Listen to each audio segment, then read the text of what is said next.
सबको जय मसीह की। पश्चाताप और विश्वास।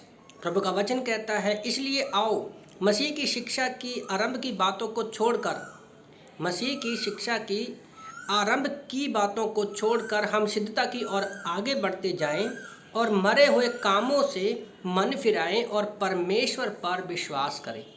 तो जो लास्ट लाइन में लिखा हुआ है कि मरे हुए कामों से मन फिराना मतलब पश्चाताप करना और परमेश्वर पर विश्वास करना। याद रखो, परमेश्वर के बारे में हम लोग तब तक नहीं जान पाएंगे जब तक हम अपने पापों से मन नहीं फिराएंगे।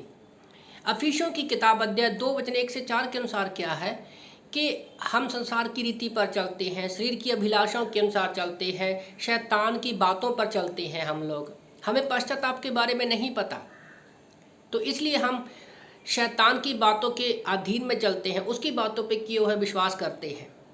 पर जब हम यीशु मसीह पर विश्वास करते हैं तब हम परमेश्वर के प्रेम को जान सकते हैं जो यीशु मसीह ने हमारे लिए क्रूस पर कार्य किया है।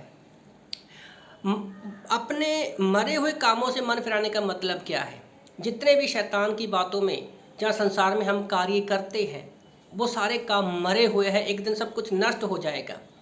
पर पश्चाताप का अर्थ क्या है? मन का परिवर्तन। मन का परिवर्तन है। वास्तव में ये एक व्यक्ति के जो दृष्टिकोण है वो उसका पूरी रीति से परिवर्तन करना है। और जब हम मन परिवर्तन नहीं होता, जैसे मैंने पहले भी बोला है कि हम संसार की बातों पे चलते हैं। जब हम अपने जीवन में अपने पापों की क्षमा मांगते हैं, पश्चाताप करने से हमारे जीवन में क्या है, सब कुछ बदल जाता है। और व्यक्ति जो है अपने द्वारा किए गए सारे गलत कामों से वो क्षमा मांगता है और उन कामों से वो अलग होना शुरू हो जाता है। और फिर जब वो पवित्र आत्मा उसके अंदर आता है, यीशु मसीह पर जब हम विश्वास करते हो तो अफिसियों 1:13 के अनुसार परमेश्वर का पवित्र आत्मा हमेशा के लिए हमारे अंदर आ जाता है। फिर हम गलातियों 2:20 के अनुसार अपनी इच्छाओं पर नहीं परमेश्वर की इच्छाओं पर चलते हैं।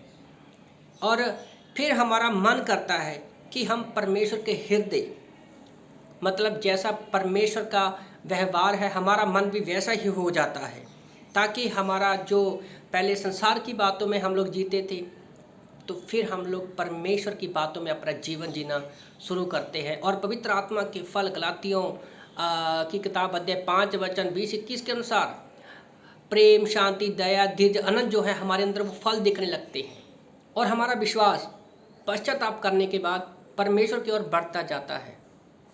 ओके, तो जो व्यक्ति चाहता है कि परमेश्वर उसे बचाए, उसे 2 काम करने चाहिए। अगर कोई व्यक्ति चाहता है कि परमेश्वर उसे बचाए तो उसे 2 काम करने चाहिए। पहला, अपने बुरे कामों को परमेश्वर के सामने स्वीकार करना है और अपने जीवन में परमेश्वर को आने की अनुमति देनी है। एक तो बुरे कामों से क्या करना है, स्वीकारना है परमेश्वर के सामने, और दूसरा परमेश्वर को अपने जीवन में आने की अनुमति देनी चाहिए। अब जो भी वो कोई काम करेगा वो परमेश्वर उस व्यक्ति के पश्चाताप और विश्वास देगा। पश्चाताप करने के बाद परमेश्वर उसको वो विश्वास देगा और परमेश्वर उसके जीवन में वही करेगा जो व्यक्ति नहीं चाहता, बल्कि परमेश्वर उसके जीवन में वो करेगा जो परमेश्वर चाहता है। जैसे मैंने कभी अपने जीवन में सोचा ही नहीं था कि मैं कभी एक मिशनरी बनूंगा, एक पास्टर की मेरे अंदर कॉलिंग होगी। मैंने कभी भी नहीं सोचा था कि मैं लोगों के बीच में प्रभु का वचन सुनाऊंगा। पर जब परमेश्वर को हम अपने जीवन में आने की अनुमति देते हैं तो परमेश्वर हमारे मन को बदलता है, पूरी रीति से हमारे मन को, हमारे व्यवहार को, और व्यवहार को तो पूरी रीति से बदल देता है। जैसे रोमन की किताब अध्याय 8:28-29 के अनुसार हम यीशु मसीह में बदलते जाते हैं। और ये सब कुछ कैसे होता है? यीशु मसीह की मृत्यु से ही ये सारी चीज़ें संभव है, जब हम अपने पापों का पश्चाताप करते हैं और फिर हमारा विश्वास परमेश्वर की ओर बढ़ता है। तो इन वचनों से प्रभु आपको आशीष दे। आमीन।